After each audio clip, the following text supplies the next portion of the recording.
Welcome to bird media. నేను మీ పవన్ కృష్ణమూర్తి.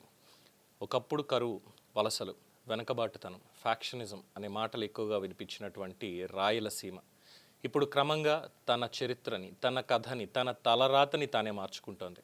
పరిశ్రమలు వస్తున్నాయి, పెట్టుబడులు వస్తున్నాయి, మౌలిక వసతులు పెరుగుతున్నాయి. ముఖ్యంగా అనంతపురం, పుట్టపర్తి ప్రాంతం డిఫెన్స్, ఏరోస్పేస్ రంగాన్ని తయారీకి కొత్త గమ్యస్థానంగా ఎదిగే అవకాశాలు పుష్కలంగా కనిపిస్తున్నాయి. ఇప్పుడు ఈ మారుతున్నటువంటి రాయలసీమకి మరో భారీ అవకాశం తలుపు తడుతోంది. ఆంధ్రప్రదేశ్ గడ్డ మీద భారత రక్షణ రంగంలోనే అత్యంత ప్రతిష్టాత్మకమైనటువంటి ప్రాజెక్టుల్లో ఒకటైన AMCA, advanced medium combat aircraft. వీటి కోసం స్వదేశీ కాంబాట్ ఇంజిన్ అభివృద్ధికి రిలయన్స్ ఇండస్ట్రీస్ అలాగే రోల్స్ రాయ్స్ ఈ రెండు చేతులు కలిపాయి.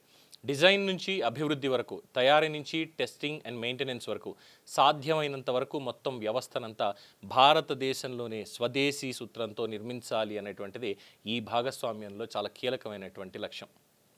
ఇక్కడే రాయలసీమకి కొత్త అవకాశం కనిపిస్తోంది. భారత్లో ప్రత్యేకమైనటువంటి aerospace gas turbine complex, power and propulsion టెక్నాలజీకి సంబంధించి సెంటర్ ఆఫ్ ఎక్సలెన్స్ ఏర్పాటుకి ప్రణాళికలు అయితే ఉన్నాయి. అయితే అధికారికంగా స్థలం ఇంకా ఖరారు కాలేదు.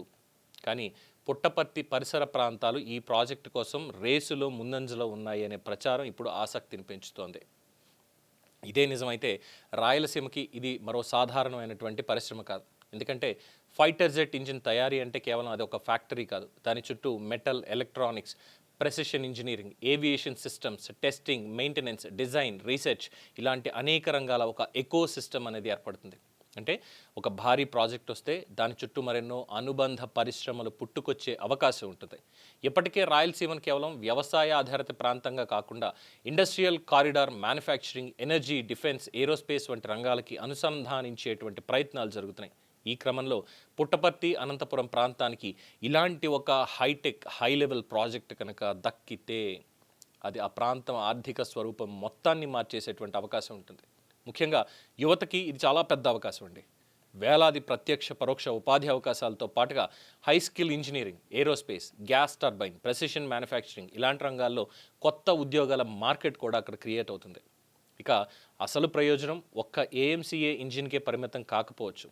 భవిష్యత్తులో ఇదే technology ecosystem civil aviation engines, నౌకాదళ ప్రపల్షన్ సిస్టమ్స్, ఇతర గ్యాస్ టర్బైన్ టెక్నాలజీల వైపు కూడా విస్తరించేటువంటి అవకాశం ఉంది. అంటే ఇక్కడ వచ్చేది కేవలం ఒక చిన్నపాటి కంపెనీ కాదు, ఒక ఎకోసిస్టమ్ వస్తుంది.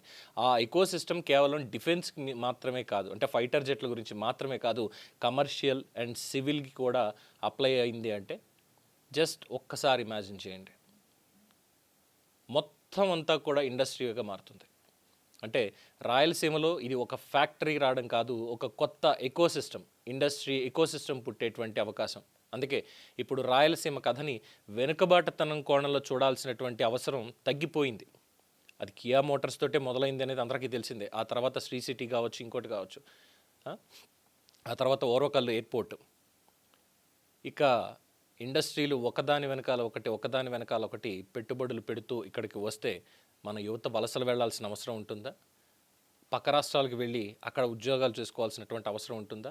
లేదు. వాళ్ళకి కావాల్సిన స్కిల్ ఇక్కడే తెలుసుకుంటారు, ఇక్కడే నేర్చుకుంటారు, ఇక్కడే ఉపాధి కూడా పొందుతారు.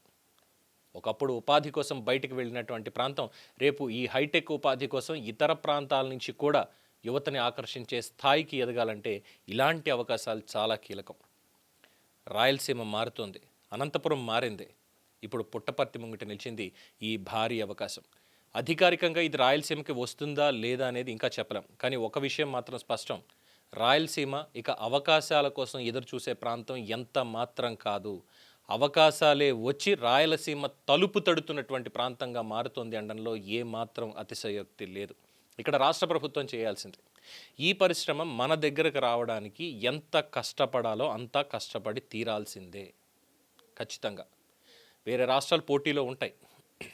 ఎందుకంటే విశాఖపట్నానికి డేటా సెంటర్లు వస్తున్నాయి, ఏఐ హబ్ అక్కడ క్రియేట్ అవుతోంది అనగానే తెలంగాణలో ఎటువంటి మాటలు మాట్లాడారో చూసాం. అలాగే మహారాష్ట్ర లేదంటే గుర్గాం ఇలాగ ఐటీ సెక్టర్కి సంబంధించి ఒక బెంగళూరు ఎంతోమంది అరే ఏపీకి ఎందుకు ఇంతలాగా వెళ్తున్నాయి, ఈ గూగుల్ కానీ మైక్రోసాఫ్ట్ కానీ ఇంత పెట్టుబడులు అక్కడ పెడుతున్నాయి, ఏం మన దగ్గర లేవా ఎకో సిస్టమ్స్, మన దగ్గర ఇక్కడ పెట్టకుండా ఏమవుతుంది అన్నటువంటి మాటలు కూడా వచ్చాయి. తమిళనాడు కూడా పోటీగా చూస్తుంది. ఇలా ఉన్నప్పుడు ఇలాంటి ఒక పరిశ్రమ అండ్ రెండోది ఏంటంటే ఇది చాలా కీలకమైనటువంటిది డిఫెన్స్ మొత్తానికి కూడా. కాంబాట్ ఇంజిన్స్ తయారు చేయడం అంటే అదేదో ఊరికే చేసి ఇచ్చేయడం కాదు. రేపన్న రోజు ఈవెన్ మొన్న కూడా మాట్లాడుకున్నాం 6th జనరేషన్ స్పేస్ క్రాఫ్ట్స్, వాటికి సంబంధించి ఎటువంటి టెక్నాలజీ ఉండాలి, ఏం చేయాలి అనే దానికి. అందులోనూ ప్రతిష్టాత్మకంగా రోల్స్ రాయ్స్ కంపెనీ ఇక్కడ రిలయన్స్ తోటి జత కట్టింది.